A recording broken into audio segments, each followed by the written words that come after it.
जय माता दी। आइए सुनते हैं ग्यारस माता की यह कथा। एक बार एक राज्य में एक राजा रहा करता था। राजा बहुत ही बुद्धिमान और बलशाली था। राजा सदैव अपनी प्रजा का बहुत अच्छे से ध्यान रखता था। प्रजा भी अपने राजा को बहुत पसंद करती थी। राजा की दो बेटियां थी। राजा अपनी दोनों बेटियों से बहुत प्रेम करता था। राजा की छोटी बेटी देखने में बहुत सुंदर और आकर्षक थी और राजा की बड़ी बेटी छोटी बेटी के मुकाबले थोड़ा कम सुंदर थी। राजा की छोटी बेटी ग्यारस माता की पूजा किया करती थी और सभी लोग राजा की छोटी बेटी से बहुत प्रेम करते थे और बहुत प्रशंसा किया करते थे। राजा भी अपनी छोटी बेटी को बड़ी बेटी से अधिक प्रेम करता था, जिस कारण राजा की बड़ी बेटी को अपनी छोटी बहन से बहुत नफरत होने लगी। राजा की दोनों बेटियां जब बड़ी हो गई तब एक पड़ोस राज्य में रहने वाला राजकुमार राजा की बड़ी बेटी के लिए रिश्ता लेकर आया। लेकिन जैसे ही उस राजकुमार की नज़र राजा की छोटी बेटी पर पड़ी तो वह राजकुमार राजा की छोटी बेटी पर आकर्षण हो गया और उससे पहली नज़र में प्रेम कर बैठा। उस राजकुमार ने राजा की बड़ी बेटी के साथ विवाह करने से मना कर दिया और उसने राजा से कहा कि मैं आपकी छोटी बेटी से विवाह करना चाहता हूँ। जिसके बाद राजा की बड़ी बेटी यह देखकर अपनी छोटी बहन से बहुत क्रोधित हो गई और राजा की बड़ी बेटी ने अपनी छोटी बहन को अपना सबसे बड़ा दुश्मन मान लिया। राजा की बड़ी बेटी ने अपनी छोटी बहन से बदला लेने का निर्णय लिया, जिसके लिए उसने अपनी छोटी बहन को जान से मारने का प्लान बनाया। राजा की बड़ी बेटी ने अपनी छोटी बहन को मारने के लिए सबसे पहले एक लड्डू में जहर मिलाकर अपनी छोटी बहन को दे दिया और उसको लड्डू खाने के लिए कहा। लेकिन लड्डू खाने के बाद भी छोटी बहन को कुछ नहीं हुआ। बड़ी बहन यह देखकर बहुत आश्चर्यचकित हो गई, लेकिन बड़ी बहन ने हार नहीं मानी और उसने जब रात में छोटी बहन अपने कमरे में सो रही थी तब एक मटके में सांप रखकर उसे कमरे में छोड़ दिया। लेकिन सांप भी छोटी बहन का कुछ नहीं कर पाया। जिसके बाद बड़ी बहन ने अपनी छोटी बहन से कहा कि चलो हम लोग कुएं में से पानी भर कर लाते हैं। जिसके लिए वह अपनी छोटी बहन को पानी भरने के बहाने कुएं के पास ले गई और उसने अपनी छोटी बहन को कुएं में धक्का दे दिया। लेकिन छोटी बहन को तब भी कुछ नहीं हुआ, क्योंकि हर बार ग्यारस माता उसकी रक्षा कर रही थी और उधर बड़ी बहन अपने सारे प्रयासों के बाद असफल हो रही थी, जिससे वह बहुत क्रोधित होती जा रही थी। फिर उसने अपनी छोटी बहन के पास जाकर उससे खुद ही पूछा कि मेरी छोटी बहन, तुमको पता है भगवान ने सबकी मृत्यु एक निश्चित समय पर लिखी हुई है और कैसे तुम्हारी मृत्यु होगी, क्या यह तुम जानती हो? तब छोटी बहन ने अपनी बड़ी बहन को बताया कि हाँ, मैं तो जानती हूँ मेरी मृत्यु कैसे होगी। छोटी बहन से यह सुनकर बड़ी बहन मन ही मन बहुत प्रसन्न होने लगी और उसने अपनी छोटी बहन से कहा कि तो मुझे अपनी मृत्यु का राज बताओ। छोटी बहन ने अपनी बड़ी बहन से कहा कि मेरी मृत्यु तो एक तोते में है, जो तोते के गले में एक हार है, उससे मेरी मृत्यु होगी। जब तक कोई भी व्यक्ति तोते को मारकर वह हार अपने गले में पहनेगा तो मैं मूर्छित हो जाऊंगी, और जैसे ही उस हार को अपने गले से उतारेगा तो मैं वापस से जीवित हो जाऊंगी। अपनी छोटी बहन की मृत्यु का राज जानकर बड़ी बहन बहुत ही खुश हो गई और उसने अपनी छोटी बहन को मारने के लिए उसके पालतू तोते को ढूंढना शुरू कर दिया। और छोटी बहन को इस बात का आभास हो गया था कि कोई उसकी जान लेना चाहता है, जिसके लिए वह अपने पिताजी के पास गई और उसने अपने पिताजी से कहा कि पिताजी, मेरी मृत्यु के बाद आप मुझे जलाइएगा मत, बल्कि आप मुझे अपनी पुरानी वाली हवेली में एक पलंग में लिटाकर छोड़ दीजिएगा। अपनी छोटी लड़की की यह बात सुनकर राजा बहुत आश्चर्यचकित हुए। राजा ने अपनी छोटी बेटी से पूछा, बेटी तुम यह क्या कह रही हो? तब राजा की छोटी बेटी ने बताया, पिताजी समय किसी के लिए नहीं रुका है, कब क्या हो जाए किसी को कुछ पता नहीं है। और फिर राजा ने अपनी छोटी बेटी से कहा कि तुम ऐसी बातें क्यों कर रही हो? 2-3 दिन में तो तुम्हारा विवाह है। लेकिन छोटी बेटी ने अपने पिताजी को ऐसा करने पर मजबूर कर दिया और उनसे वचन ले लिया। राजा ने भी अपनी छोटी बेटी की बात स्वीकार कर ली और 2-3 दिनों के बाद जब शादी का समय आया तब राजकुमार बारात लेकर राजा के घर आया और राजकुमार और राजा की छोटी बेटी का विवाह शुरू हो गया।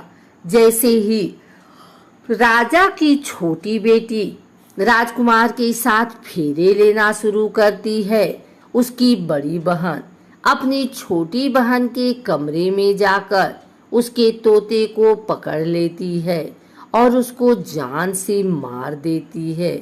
तोते के गले में जो हार था उसको अपने गले में धारण कर लेती है। जैसे ही बड़ी बहन उस हार को अपने गले में धारण करती है, उधर छोटी बहन 3.5 ही फेरे ले पाती है और वहीं पर बेहोश होकर गिर जाती है। जिसके बाद राजा ने बड़े दर्द हकीमों को बुलाया और अपनी छोटी बेटी का इलाज करने के लिए कहा।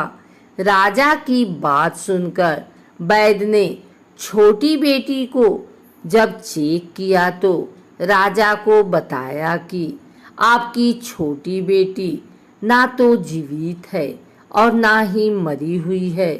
यह मैं ऐसा पहली बार देख रहा हूँ। राजा ने वैद्य और हकीम को यह बात बाहर बताने से मना कर दिया और उनको कहा कि अगर तुमने यह बात किसी को बाहर बताई तो हम तुम्हें फांसी दे देंगे। राजा ने अपनी छोटी बेटी को पुराने महल में ले जाकर एक पलंग पर लिटा दिया और वहां पर कुछ सैनिकों को तैनात कर दिया। वापस अपने महल पर आ गया। राजा की बड़ी बेटी अपने पिताजी के पास आई और कहने लगी कि पिताजी, अगर यह शादी संपन्न नहीं हुई तो आपकी इज्जत का क्या होगा? आप कहें तो मैं आपकी इज्जत बचाने के लिए राजकुमार से शादी करने के लिए तैयार हूँ। जिसके बाद राजा ने अपनी बड़ी बेटी की बात मान ली और राजा ने बड़ी बेटी को छोटी बेटी के कपड़े पहनाकर मंडप पर भेज दिया। लेकिन राजकुमार यह जान गया कि राजा की छोटी बेटी नहीं है, बल्कि यह राजा की बड़ी बेटी है। लेकिन जब राजकुमार ने शादी करने से मना किया तो सभी लोगों ने राजकुमार को विवश करके राजा की बड़ी बेटी से बचे हुए फेरों को संपन्न करा दिया और विवाह करवा दिया। जिसके बाद राजकुमार राजा की बड़ी बेटी को अपने महल ले गया। राजकुमार राजा की बड़ी बेटी से ना तो बात करता था, न ही उसको पसंद करता था और ना ही उसके आसपास भटकता था।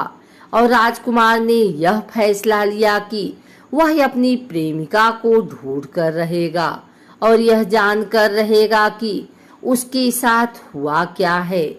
एक दिन राजकुमार अपने घोड़े पर सवार होकर राजा के पुराने महल के पास पहुंच गया, जहां पर उसने कुछ सैनिकों को देखा। महल के पास पहुंचकर राजकुमार ने जब महल को ध्यान से देखा तो वह समझ गया कि यह तो हमारे ससुर जी का महल है। तब राजकुमार ने सैनिकों से पूछा, तुम लोग यहाँ क्या कर रहे हो और इस महल के अंदर उस पलंग में कौन लेटा है? जिसके बाद सैनिकों ने बताया कि यहाँ पर राजा की छोटी बेटी लेटी है। यह सुनकर राजकुमार बहुत प्रसन्न हो गया और वह तुरंत अपनी प्रेमिका के पास पहुंच गया और उसकी सेवा करने लगा। जैसे ही रात हुई तो राजा की छोटी बेटी उठकर खड़ी हो गई। राजकुमार यह देखकर बहुत खुश हो गया और उसने अपनी प्रेमिका से पूछा कि तुम यहाँ क्या कर रही हो? तुम मेरे साथ मेरे घर चलो।